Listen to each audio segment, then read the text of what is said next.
ঠিক আছে, next time এটা করবেন না। ঠিক আছে ম্যাডাম, আপনি হয়তো পিছনে আসছেন, আপনি তো বুঝতে পারবেন না যে গাড়িটা করতে যাবেন।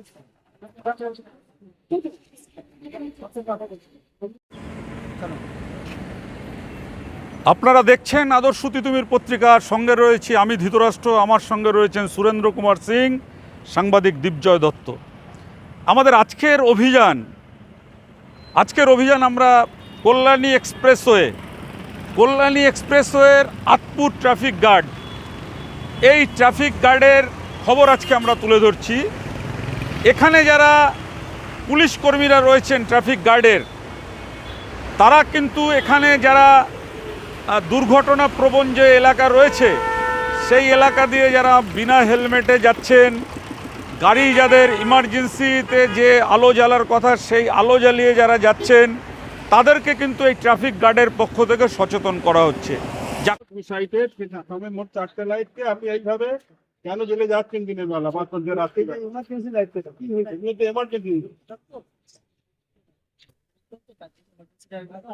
না, আপনার emergency madam security well and good, কিন্তু আমি বলছি এই যে হ্যাজার্ড বা লাইটটা জ্বলে যাচ্ছেন, আপনার পিছনের গাড়ি বা লেফট সাইড গাড়ি নিয়েও তো কোনো একটা কনফ্লিক্ট হতে পারে।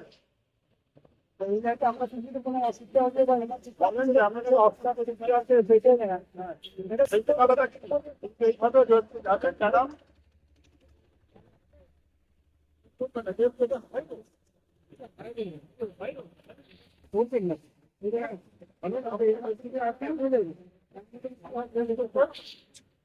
ঠিক আছে, নেক্সট টাইম এটা করবেন না। ঠিক আছে ম্যাডাম, আপনি হয়তো পিছনে আসছেন, আপনি তো বুঝতে পারবেন না যে গাড়িটা কোন দিকে যাবে।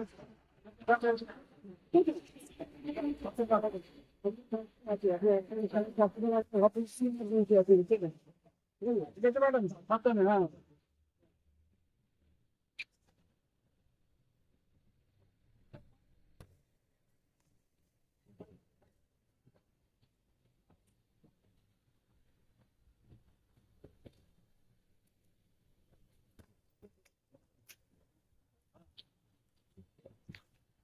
যা কিন্তু একটা একদম অন্যরকম একটা বিরল ছবি।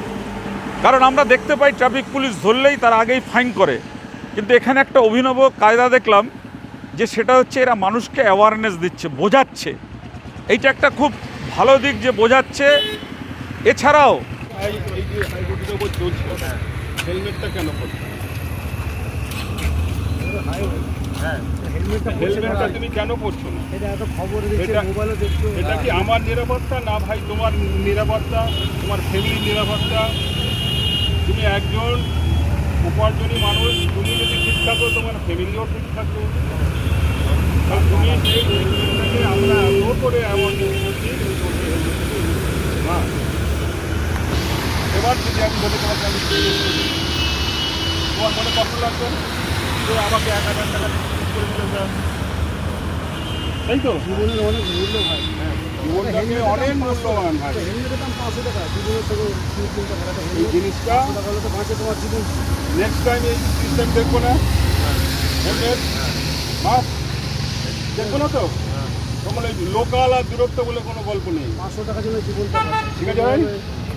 কারণ আমরা তোমাদের এত করে অ্যাওয়ারনেস করছি, এত করে আমরা হেলমেট ডিস্ট্রিবিউট করছি তোমাদেরকে, তোমরা যদি সেই জিনিসটা না মানো, ক্ষতিটা আমার হবে না, তোমার ক্ষতি হবে। তোমাকে আমি 1000 টাকা ফাইন এক্ষুনি করলে যদি করে দিই তোমার কষ্ট লাগবে। 500 টাকা একটা হেলমেট করতে দেওয়া, ঠিক আছে? নেক্সট টাইম হবে না তো, একদম প্রমিস। আমরা দেখতে পেলাম আজকের এখানে যে আমাদের একদম লাইভ যে আমরা চলে এসেছি, সেই লাইভে আমরা দেখতে পেলাম যে মোটর ভেহিকেলস ডিপার্টমেন্টের যিনি হেড রয়েছেন তিনি, এবং এখানকার ট্রাফিকের যিনি এসিপি রয়েছেন সজলবাবু তিনি, এখানকার ট্রাফিকের যিনি ইন্সপেক্টর আছেন সুরেশ্বর মণ্ডল, এবং এখানকার যিনি দায়িত্বে রয়েছেন ইঞ্জিনিয়ার, তারা মিলে কিন্তু এই কল্যাণী হাইরোডের বিভিন্ন জায়গায় 23, 24, 25 সালে যে সমস্ত দুর্ঘটনা হয়েছে এবং সেই সমস্ত দুর্ঘটনায় মানুষের প্রাণ গিয়েছে, সেই সমস্ত ব্ল্যাক স্পট যে জায়গাগুলো সেই জায়গাগুলো কিন্তু তারা চিহ্নিত করে ঢেলে সাজাচ্ছে যাতে আর কোনো মানুষের প্রাণ না যায়। আমরা এটা এসছি, ব্ল্যাক স্পট কিছু ছিল, মানে 23 সাল থেকে কিছু নটিফাইড ব্ল্যাক স্পট ছিল। ব্ল্যাক স্পট বলতে যেখানে রেগুলার ইন্টারভালে কিছু অ্যাক্সিডেন্ট হয়, যখন অ্যাক্সিডেন্টের মাত্রা কোনো কারণ হয়, কোনো জায়গায় বেড়ে যায়, তখন ওটাকে আমরা একটা ইয়ারমার্ক করে ব্ল্যাক স্পট।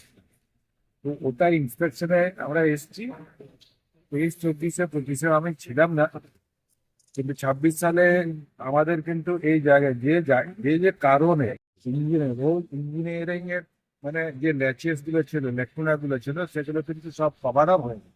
যেখানে ধরুন লাইট ছিল না, এখানে ইলুমিনেশন বাড়ানো হয়েছে। কোথাও যদি ধরুন মানে ইয়ে ছিল না, গার্ডওয়েল ছিল না, মিডিয়ান মানে গার্ডওয়েল ছিল না, সেই জায়গাগুলো খারাপ হয়ে ছিল। পাবলিক যে আসছিল থর হয়ে যাচ্ছিল, সেই জায়গাগুলো কভার আপ করে দিয়েছে। বিভিন্ন যেখানে রাস্তা ধরুন সার্ভিস রোডটা খারাপ ছিল, সেই সার্ভিস রোড গুলোকে ঠিক করে দেওয়া হয়েছে। এই সব কারণে মেরামত করে দিয়ে আমাদের এই ব্ল্যাক স্পটের যে জায়গাগুলো ছিল আগে, সেগুলো কিন্তু এই সালে কিন্তু অনেকটাই কমে গেছে, আর ব্ল্যাক স্পট হিসাবে সেগুলো কিন্তু ধরা যাবে। আচ্ছা, এই যে দেখা যায় নতুন সরকার যে পশ্চিমবাংলা এসছে, এই সরকার আসার পরে যে আপনার পুলিশের মধ্যে দেখা যাচ্ছে একটা কাজের গতি আমাদের ঝড় ঝঞ্ঝা বৃষ্টিতে কোনো সময় কাজের গতি বা কাজ আমাদের থেমে থাকে না। রোদ বৃষ্টি ঝড়ে সবসময় আমরা বেরিয়ে পড়ি। দেখুন আজকে ওয়েদার বৃষ্টি পড়ছে, বৃষ্টির মধ্যেও কিন্তু আমরা আমাদের কাজ চালিয়ে যাচ্ছি। আমাদের কাজ কিন্তু থেমে নাই, কোনো জিনিসকে আমরা পেন্ডিং রাখতে চাই না। যেমনভাবে সরকার নির্দেশ দিচ্ছে আর সরকার যেভাবে কাজ করছে, আমরা একই তালে একই দেশে কিন্তু আমরাও এগিয়ে যাচ্ছি সামনে। সরকার যেভাবে স্লোগান দিয়েছে মানুষের জন্য কাজ করো, সেটাই আপনারা আমরা চাই, সেইভাবেই আপনারা চালিয়ে যাচ্ছেন। সেইভাবেই আমরা স্যার বলছি, আপনারা তো ধরুন এমবিতে এখন দেখা যাচ্ছে খুব তৎপর, মানে আগে তো রাস্তায় এমবি অফিসারদের খুব একটা দেখা যেত না, বড় বড় দূরপাল্লার রাস্তায় ছাড়া। কিন্তু আমরা এখন লক্ষ্য করছি যে আপনাদের মধ্যেও একটা ভালো রকম কাজের গতি এসছে, বিশেষ করে কল্যাণী হাইরোড বলুন, দিল্লি হাইরোড বলুন, এইসব জায়গাগুলোতে আপনাদের খুব ভালো হানাদারি চলছে। যারা ধরুন গাড়ির লাইসেন্স ঠিক নেই বা বিভিন্ন রকমভাবে যারা দুর্ঘটনার মধ্যে মানুষকে ফেলে, এই যে কাজটা আপনারা করছেন, এই যে কাজের গতি, আজকে কি অভিযান ছিল আপনাদের? আজকে সেম ওই প্রত্যেকটা জায়গায় কেন অ্যাক্সিডেন্টগুলো ঘটছে, কী কারণে ঘটছে, তার রিজনগুলো খুঁজে বার করা, আর সেই অনুযায়ী কী স্টেপ নেওয়া হবে সেই অনুযায়ী আমাদের ব্যবস্থা নেবো। এবং তার সাথে আমাদের সাথে পুলিশ আছেন, প্লাস পিডব্লিউডি ইঞ্জিনিয়ার স্যারও আছেন, প্লাস পুরো টিম নিয়ে একটা জয়েন্ট ইন্সপেকশন হয়েছে এবং সেখান থেকে একটা রিজন বার করা হবে কী কারণে হয়েছে। বিভিন্ন স্পটে আমরা দেখেছি সেগুলো, আর তারপরে একটা রূপরেখা তৈরি করে সেই অনুযায়ী আমরা ইন ফিউচার প্ল্যান নেবো, যাতে অ্যাক্সিডেন্টের সংখ্যা কমে। আগের থেকে অনেক কমে গেছে, তবু ওটাকে জিরো টলারেন্সে নিয়ে যাওয়ার ব্যবস্থা করছি। তাহলে যে সমস্ত জায়গাগুলো দুর্ঘটনা প্রবণ এলাকা রয়েছে এই দূরপাল্লার রাস্তায়, হাই রোডে, সেই সমস্ত জায়গাগুলোতে আপনারা নজরদারি করছেন যাতে নতুন করে কোনো রকম মানুষের মৃত্যু বা প্রাণহানির ঘটনা না ঘটে। একদম, এই জন্য এমভি সেকশন মানে কাজ করছে। আপনাদের কি ব্যারাকপুর না বারাসাত? আমার ব্যারাকপুর। আপনার নাম স্যার? জয়দীপ নায়ক, এমভিআই টেকনিক্যাল। আজ আমাদের এটা জয়েন্ট ইন্সপেকশনটা হচ্ছে ব্ল্যাক স্পট রিলেটেড, যে কোনো জায়গায় যে 23, 24, 25-এ যে অ্যাক্সিডেন্টের ডাটা দেখে যে কোন জায়গাগুলো হয়েছে, বাট আজকে আমরা এই দিনে এসে দেখছি সেই জায়গাগুলো যে অ্যাকশন নেওয়ার পুলিশের তরফ থেকে ছিল, যে এক্সট্রা অ্যাডিশনাল কিছু যদি মেজার, সেগুলো সব নেওয়া হয়েছে এবং আজকের ডেটে এখানে অ্যাক্সিডেন্টের পরিমাণ অনেক কমে গেছে। এটা আমাদের পুলিশের কাছে ডাটা নিয়েই আমরা এটা দেখছি। আর যদি কোনো কিছু আছে ওনাদের সাথে আমরা ডিসকাশন করে এক্সট্রা যদি অ্যাডিশনাল কিছু মেজার্স নিতে হয় সেটাও আমরা নিচ্ছি। তাহলে পুরনো যে আপনার 23, 24, 25 সালে এই সমস্ত রাস্তায় যেখানে যেখানে দুর্ঘটনা হয়েছে, মানে কল্যাণী এক্সপ্রেসের ওপরে, সেখানে যাতে নতুনভাবে ফেব্রুয়ারিতে প্রজেক্ট রোড কমপ্লিট হয়ে গেছে এবং তারপর থেকে যা যা আমাদের অ্যামিনিটিস ছিল আমাদের রোডে সব লাগানো হয়ে গেছে, ইলুমিনেশন ফুল হয়ে গেছে, ফলে আমাদের অ্যাক্সিডেন্টটা কমে গেছে। বাট আমরা ডাটাটা পুরনো ডাটা থেকে আমরা একবার একটা সাইটে ইনভেস্টিগেশন করে নিচ্ছি পুলিশ বা এনডিআইএর সাথে, যে কোথায় কি আর সমস্যা আছে, আরও কিছু অ্যাডিশনাল কিছু লাগবে কিনা, short term measure, long term measure কিছু লাগবে কিনা, জাস্ট এটা নিয়েই আজ একটা তারপরে আপনারা এই কল্যাণী এক্সপ্রেসওয়েতে ঢেলে সাজানোর একটা ঢেলে আমরা অলরেডি আমাদের যা স্কোপ আছে সব কিছু সাইজি, যদি আরও কিছু লাগে আমরা সেটা করব। দেখার জন্য এসেছি। স্যার আপনার নাম? আমার নাম অভিষেক মাঝি, অ্যাসিস্ট্যান্ট ইঞ্জিনিয়ার, WBHDCL। দেখুন, আদর্শ তিতুমির পত্রিকা মানেই হচ্ছে কোনো বাবুদের কাছে লেজুর বাঁধা নয়।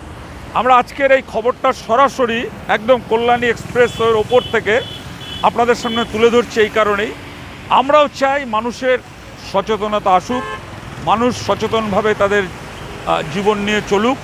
কারণ একটা কথা মনে রাখবেন, যারা রাস্তায় টু হুইলার বলুন, ফোর হুইলার বলুন নিয়ে যারা বেরোয়, তাদের কিন্তু পরিবারের লোকেরা ঘরে অপেক্ষা করে যে কখন তার প্রিয়জন ফিরে আসবে। তো সেই রকম অবস্থায় যদি মাথায় হেলমেট না থাকে এবং 4 চাকার গাড়িতে যদি আপনার ইমার্জেন্সি আলো জ্বালিয়ে তারা যায়, এর ফলশ্রুতিতে যে কোনো বড় ধরনের দুর্ঘটনা হতে পারে এবং মানুষের প্রাণহানিও হতে পারে। সেই প্রাণহানি যাতে না হয় সেই জন্যই কিন্তু আঁতপুর ট্রাফিক গার্ড এবং এখানকার যিনি এসিপি রয়েছেন সজল বাবু, তারা কিন্তু একদম রাস্তায় নেমে বৃষ্টির মধ্যে কাজ করছেন।